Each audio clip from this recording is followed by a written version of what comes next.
C'est justement ce que réclament certains syndicats de police, le Taser, pour compenser la disparition de l'étranglement, comme le syndicat Alliance.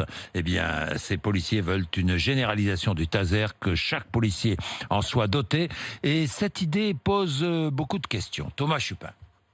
Supprimer la technique d'étranglement. Il nous faut donc d'autres outils. Voilà ce que dit le syndicat Alliance Police. Grégory Goupil en est l'un des représentants en Ile-de-France. Un individu pris d'une colère, je peux vous assurer que pour le maîtriser, on ne fait pas tous 1m90 et 120 kg de muscles. Le pistolet à impulsion électrique, arme considérée comme non létale aujourd'hui, serait donc la solution. Il suffit d'utiliser le taser en position choker pour pouvoir maîtriser l'individu. C'est une petite décharge électrique, mais il y a deux positions avec le taser. Vous avez la position choker et la position des sondes, qui neutralise en fait la relation entre la moelle épinière et le cerveau et qui la neutralise complètement l'individu. S'attaquer à la moelle épinière et au cerveau, ce n'est pas du tout anodin. Cela demande une formation généralisée, d'où les doutes de Mathieu Vallet du syndicat indépendant des commissaires de police. Actuellement, en formation initiale, il n'y a pas de formation qui est dispensée. En réalité, effectivement, ça va vite en termes d'utilisation, mais derrière, il y a toute la sensibilisation. Par exemple, le taser, puisqu'il y a une utilisation de décharge électrique, on ne peut pas l'utiliser dans les réseaux souterrains de transport en commun. Et il y a toute une sensibilisation par rapport aux antécédents médicaux de la personne. Il peut y avoir un risque. Des individus en France comme à l'étranger sont décédés à cause de ce taser. L'ONG Amnesty International parle d'une arme redoutable. Anne-Sophie Saint-Péret, l'une des porte-parole de l'ONG. En droit international, ça ne peut pas être utilisé simplement pour maîtriser une personne, puisque comme il y a un risque létal, ce serait tout à fait disproportionné de prendre le risque de tuer une personne